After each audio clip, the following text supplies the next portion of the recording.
Hey guys, today we're going to be reviewing Nerve. Now, this was a pretty fun movie, and it's pretty cool. I enjoyed it quite a bit. The Rotten Tomatoes rating isn't so high, it's at 64%, and so, not everybody thought it was so great, but I'll tell you some of the things that, weren't so great, and some of the things that I thought made it worthy, made it make the cut, and it was pretty cool, in my opinion.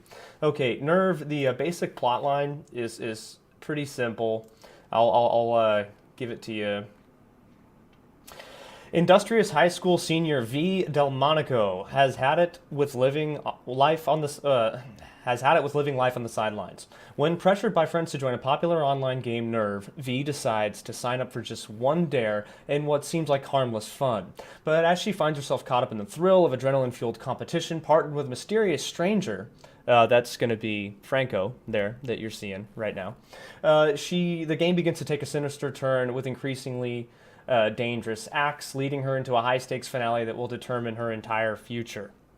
Now, there are several reasons why this theme is works for this movie. Now, I think everybody is in the middle of this thick social media experiment that we've all been into for a while now, right? And this movie it doesn't pretend to be in the future, but it almost has this futuristic feel, and in that you feel like you flash forward to a point in time where this social media trend, like attention whoring and live streaming and just having to be, the center of social media attention has gone to a new height of obsession, beyond what we're at now, which is already pretty crazy.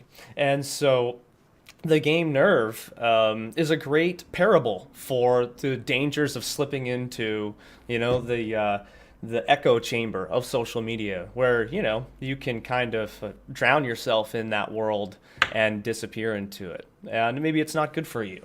And so this is a strong exaggeration about all the dangers that come with dehumanizing for because you're selfish. It's easy to not think about others when you're just worried about your own fame, or when you're worried about your attention, or when you're worried about, getting your point across and not caring about what anybody else thinks. And so this movie, underlying in all of its writing, that's the theme. So that's the theme. If you're into science fiction dystopia, then this is going to be a cool movie for you, because you're going to have recognized those themes going all the way back to some of the first animes that started discovering, these concepts, and they did it really well. Speaking of animes and concepts, I'll talk about the visual concepts of the film. The visual concepts of the film were executed excellently. They try to do this blending of, I don't know, focusing on what's happening in the current events around you, but also blending in effects that augment or digitize the world, like the social media aspect. The Nerve game, for instance, they might have several scenes where they pan the cityscape, and there are little CGI identifiers, almost like geotag locators, showing you where all the other Nerve players are or watchers are and stuff. And so, this is a clever use of CGI and cinematography to make you feel like you're thrust into that bit of the future, even though it's just filmed in a city. Another thing that they did with the visuals that felt almost like Akira, like harkening back to these old, cooler animes, was this filming of just using neon everywhere. Like even in that particular garage scene, there's a couple of camera angles that they use that not only take in the intense blues of that parking garage, but there's like neon green, vehicles going by, and some lit up red street lamps, and there's just layering of light that the director makes careful use of throughout the whole movie. And so you see these large contrasts of neon, and that immerses you. That immerses me into Nerve, into the game, into making me feel like I was wanted to participate, because it's so 80s electric, a modern sci-fi dystopia. It's just too cool, right? So let's talk about acting. Acting was pretty good. I'm not really a huge. I don't know a lot about Emma Roberts, and I haven't watched a ton of her films. I'm not, so I had no biases going in toward her. Franco, I've developed biases going into the film because I've seen a lot of his stuff, and I'm watching his career trajectory and seeing what he's doing, and it's pretty cool. I like what Franco's doing. I think he's one of the up and comings. I am watching him. I'm watching. Zac Efron now, even though I didn't want to. These are guys that I hated. I wanted to ignore for some time, but they got the chops. I think he's got the chops to pull off a great career, and he has just genuine facial expressions, genuine audible outbursts, and he it emanates genuineness, and he puts himself enough into the role that you feel like it's a little bit of that Franco sauce on there, but it's not the same thing that he's been doing in every movie. If you're the type of person that feels like James Franco's the same guy in every movie, you're not going to feel like that in this movie. I think it's going to pleasantly surprise you in that way. And he didn't execute amazing range or anything. It's not like the guy played, a handicapped war veteran who's, crying and in a large trauma. But for the role, he gave it what he had, and I thought it was awesome. This Emma Roberts girl, very unfamiliar with her, not that into her, but she did a good job. She brought something to the role that I think what a lot of young actresses can't seem to do these days, which is actually invest themselves. It's almost like whenever that girl is that plays Twilight, right? Everybody hates her, and because of that deadpan face that she uses in pretty much every single movie, it's pathetic. This Emma Roberts, she actually at least has some range. I mean, she can when she's having a contemplative moment, you're there with her and kind of and trying to examine those facial tics and expressions and think about what she's thinking or what she's feeling. And when she's smiling and happy, she makes you want to be carefree and smile and happy and enjoy those moments with her. And a lot of young actresses don't seem to have the chops to take you with them on that journey. So she's pretty cool, and I'll watch her in the future without a ton of bias because I enjoyed her enough in this film that I'll just be looking forward to whatever project she does next.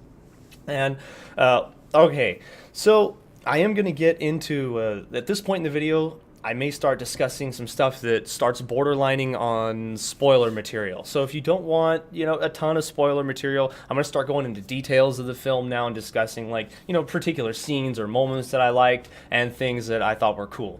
So okay, at the start of the movie, one of the first things you get that's a character that her mom plays is Juliette Lewis, I think is her name.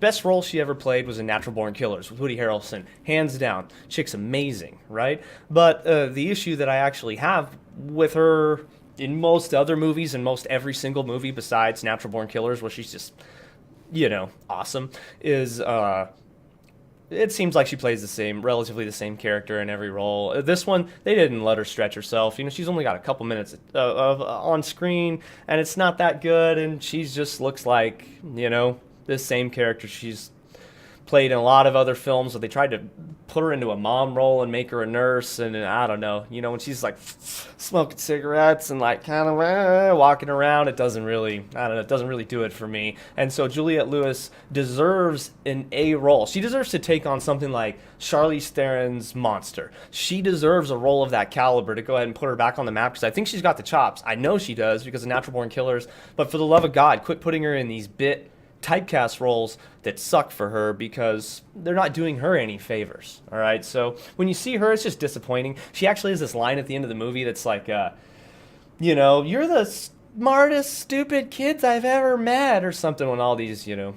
hacker kids are trying to save the day and stuff. And so it just, even the couple of lines they give her are so cheap, they just suck.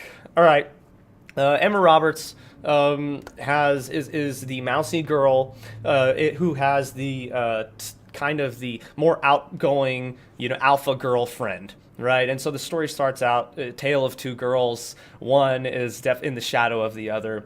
You're seeing in the previews over here, you're seeing kind of a young nerdy guy that's with the Emma Robert's character every so now and then, and he is kind of like the good friend nerd guy, right? So you start off with a couple of friends, and the alpha girl Emma Roberts, the mouse, and then the nerd guy who's obviously got kind of like a crush on Emma Roberts, but he's just laying low because he's the nerd friend, right?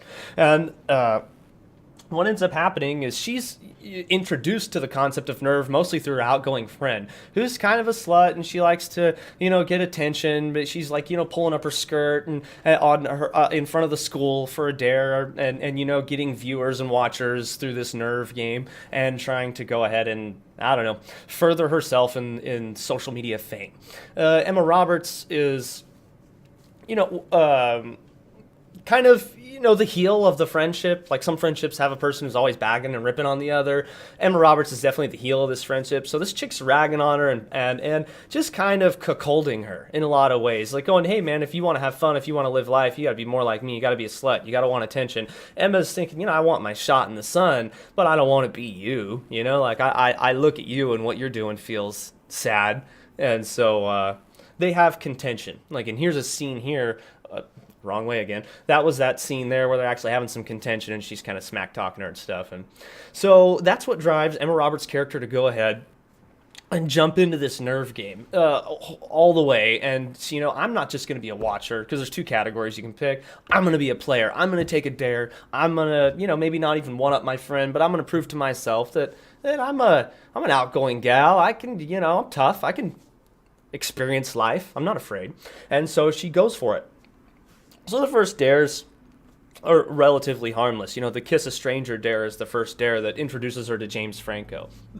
And, very quickly you're picking up clues and hints that, like, something is, something ominous might happen. Because, the social media network, the Nerve, actually taps your entire online profile and identity and, takes over everything. And so it goes ahead and collects so much of your user data online that it essentially creates a profile on you that's so hyper accurate it can use other players in the world to interact with you, and there's so many players that can interact with you real time. So for example, when she goes to meet James Franco, the first dare is for $100, and she runs up to him and she's going to try to find a guy to kiss. She doesn't know it's going to be James Franco. And she's walking through this restaurant, she's checking things out, and she's wondering who it's going to be. Well, he's holding this book. It just so happened that, a couple minutes earlier, this guy had rocked up and handed him a book. Boom, that guy completes his dare. James Franco shows up there to sit there on a dare. And then he is... that book was obviously put there in his hands to attract her to him, so that would perpetuate more dares. And you realize there's a algorithm at place that is manipulating and controlling the events that makes it feel ominous, like I said before. And so very quickly, they team up, and he says, the Watchers want us together, because they said they get messages on their phone at the same time. Let's go, and so they start running around and they start trying to complete dares together. What you don't really realize is that James Franco, he's been in this game before. And even though a bunch of the information has been wiped off of the internet by this algorithm Nerve, which can kind of clean up after itself, like say someone, gets hurt playing the game, or someone disappears because, they've done something stupid or drowned or, on a dare, right? Nerve can... You get this feeling, and it doesn't say it outright, but you get this feeling that Nerve is like cleaning up its own tracks and erasing people that have died playing the game. And you're realizing that her nerd friend, he's hunting around on the dark web, and he's figured out James Franco has played the game before. He's found some archive footage of someone dying and James Franco participating, kind of watching this guy die. And so, Emma Roberts doesn't realize she's with a hardcore player, and there are these other players that are in the system that are essentially trapped within the system. So we've talked about two categories, player and watcher. Now we'll talk about James Franco and some other characters that are in the film that are a whole nother category. They're a category called prisoner. So this is a huge spoiler. This is pretty much the big spoiler right now. So if you don't want to kind of know the whole thing about the movie, stop now and don't listen.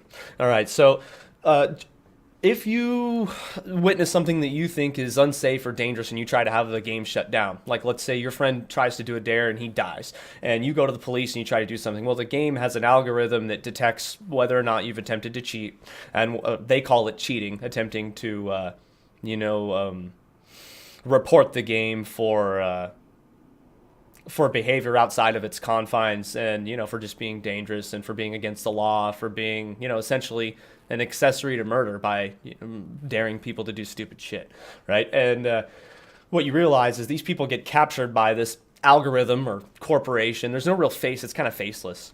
And they become the third category, prisoner. And so prisoners in the game, they have to do different things to try, and their end game, the scenario and and what they need, their end game condition is different than everyone else's. Everyone else's end game condition is just get some money and stop taking dares and just call it good when you're done, right? If you're a prisoner, your end game condition is to win completely. You have to beat everyone to escape, or the game keeps you as essentially a bot, like a live bot that can run around the world and be captive and take dares. Like, let's say the game wanted to stop someone and I was a prisoner in the game, it could just dare me to walk up and shoot him in the head. I've been, if they've erased my identity, if there's nothing I can do, if there's, if my life has been taken away from me, I'm essentially participating in this system of control because we aren't poking holes in the plot. That's not what we're doing today.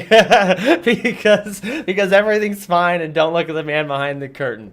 But yeah, the algorithm is omnipotent, and it controls everything, and you can't get away from it, and essentially it captures you into its game. So, you have to suspend some disbelief for all movies, right? Unless it's sometimes you even have to suspend disbelief for often actually for documentaries, because those are propaganda pieces largely. They aren't just informative. But even when you're looking at entertainment, take that same philosophy. If I have to suspend disbelief for a documentary, take a break. Suspend disbelief for an hour and a half for a fun fucking movie. You don't have to be such an asshole about it. Enjoy yourself. And so this movie takes that darker turn, and I don't want to reveal everything that happens all the way through to the end with the, because there's multiple prisoners, and Emma Roberts, and, her family's getting sucked in, and they're draining bank accounts, and all this bad stuff is happening, right? It kind of goes from bad to worse, and the resolution I won't give away to you because it just feels like a dicky thing to do, and this is one of my first strong reviews that I'm going to try and piece together, and I don't want to be like Mr. Spoiler asshole for my first review. So you guys, I hope that at least some of my rambling about this movie and my enthusiasm about this movie is going to encourage you to go out and see it, because it is worth going out and seeing. You're going to enjoy the 80s soundtrack. You're going to enjoy it's really like electronic 80s throwback. It's not an 80s soundtrack. It's electronic 80s throwback soundtrack. It's just really synth and badass synth overtones, like, I don't know, kind of like Stranger Things. Like, Stranger Things is a show that harkened to the 80s with its, because it takes place in a time period pre-cell phone and shit, right? I mean, it's obvious. But the synth soundtrack is really what brings that home to me, and strengthened a lot of those scenes. They did a lot in editing with Stranger Things to bring it home. This film is the same way. You're gonna enjoy how much they did in editing to really make this a fun, watchable film. It's a breeze to watch. You don't really have to hyper focus on it too much.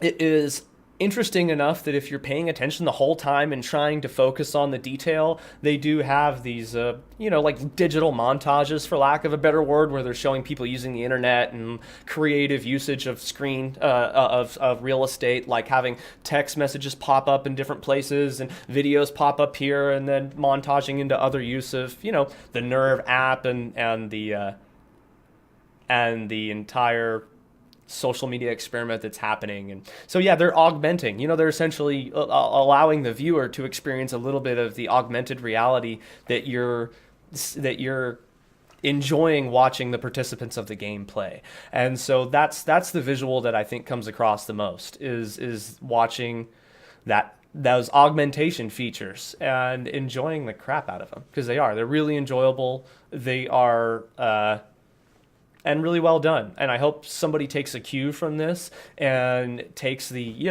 that bit of real estate that we have on that screen and utilizes it in a similar way for other IP in the future, whether that's action film or drama film or whatever. I think some of these gimmicks, if that's what you want to call them, the CGI gimmicks of the film, could absolutely be reused and retooled for other film, and that would be pretty fun. Plot holes. All right, so let's discuss plot holes within the film. There are massive plot holes within this film. Okay, if you want to talk about those, then and that really annoys you, then we'll do that for a little bit here.